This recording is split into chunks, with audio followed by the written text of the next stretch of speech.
Hey everyone, today I want to talk about spousal benefits after a divorce. If your marriage has ended, it's important to know that spousal benefits can still be available under certain circumstances. Now, for purposes of this video though, I do want to restrict this to spousal benefits, which means that your ex-spouse is still alive. If your ex-spouse is deceased, that will be a survivor benefit, and some of the rules are slightly different. But I will have a video on that narrow topic as well.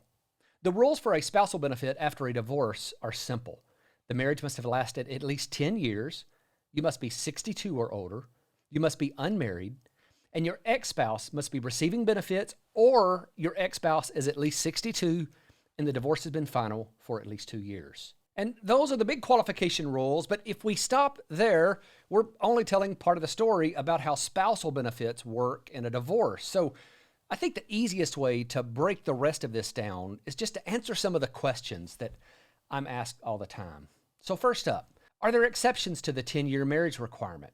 Well, not really. That's generally a rigid rule, but there is one nuance that I've been seeing more often.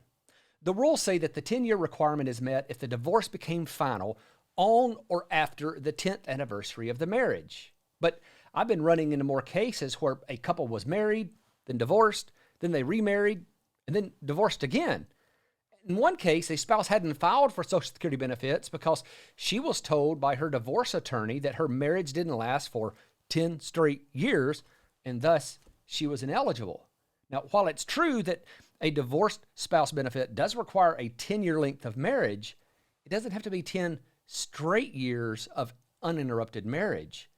The rules say that if a 10-year period was interrupted by divorce, the marriage still qualifies, provided the remarriage took place no later than the calendar year immediately following the calendar year of divorce. So for example, Steve married Rebecca on June 15th, 2000 and divorced on May 15th, 2003. And then on September 7th, 2004, they remarried, but it didn't work, and they ultimately divorced again on August 5th of 2010. Now, this scenario would satisfy the 10-year requirement, even though they weren't married for the entirety of the 10-year period. The 10-year marriage rule simply looks to see if the total marriage lasted for 10 years and if it was in existence at some point in each year of the 10-year period. And the next question is, will filing for a spousal benefit reduce my ex's benefit? No.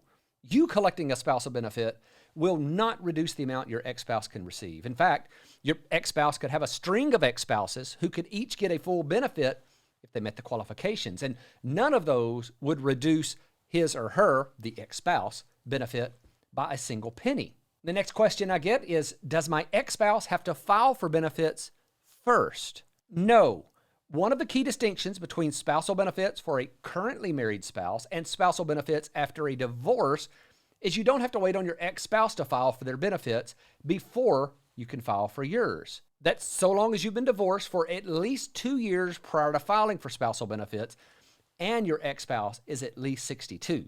Under those conditions, you can file for a spousal benefit even if your ex-spouse has not filed. Now, this causes some confusion because for couples who are still married, spousal benefits don't become available until the higher earner begins receiving their own benefits.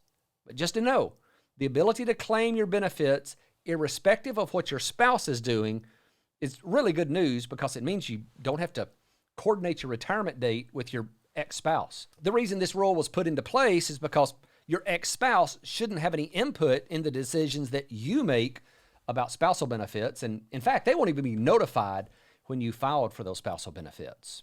And then up next is, does remarriage change things? Well, the remarriage of your ex-spouse will have no impact on your ability to collect a spousal benefit. But if you're the one wanting to get remarried and you're collecting a spousal benefit from an ex-spouse, that remarriage will turn the spousal benefit off. Does the earnings limit apply for divorced spousal benefits? Yes. If you're under full retirement age and plan to continue working, there is a limit to the amount of earnings you can have. Now, this limit changes every year, so you really have to keep up with this. I do have a video where I talk about this and I go over the limits in place for 2023. And if this is in some subsequent year, there should be a video for that year as well. And if you want to see more about what counts as income and a few other things, just check out that video and I'll be sure to have it linked up in the description. What about if you're taking care of your ex's child? Well, if you have your ex-spouse's child in your care who is under 16 or disabled, and you are at least 62, you can receive an unreduced spousal benefit. Now, this becomes important with the next question. One of the stipulations, though, for this child in care for an ex-spouse is that the child has to be in your care in the first month you're entitled to benefits. So you couldn't file for benefits and later start taking care of your ex-spouse's child and expect them to take off the age-based reductions to your spousal benefit. How much Social Security does a divorced spouse get? This is probably one of the big questions that I get.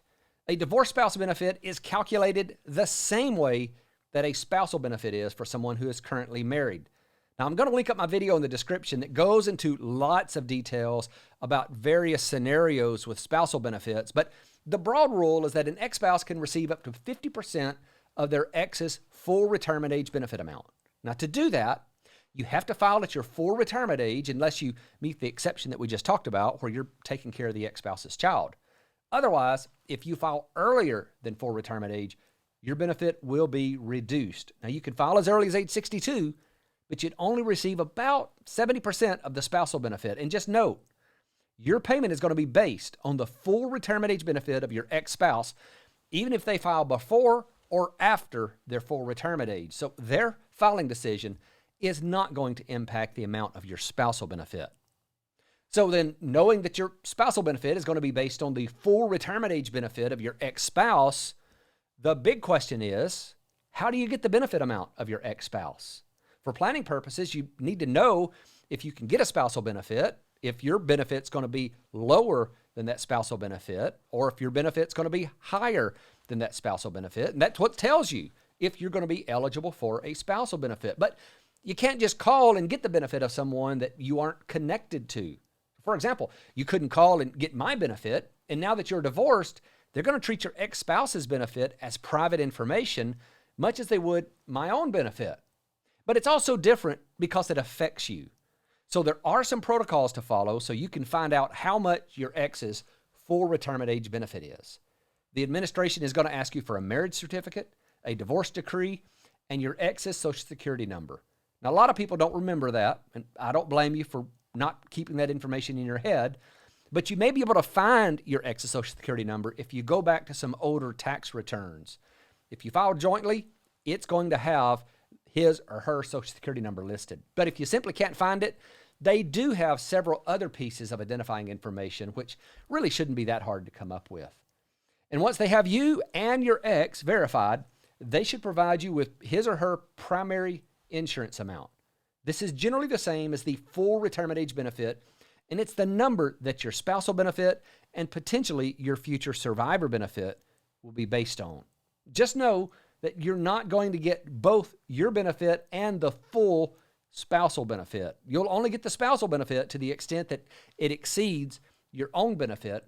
And that is something that I cover extensively in the video I made on spousal benefits. Now, if you want to watch that, just click here because I talk about how to figure out what your total benefit will be when you're getting paid part of your benefit from your own work and part from a spousal benefit. And there's a lot more that we cover there as well. So just click here and I look forward to seeing you there.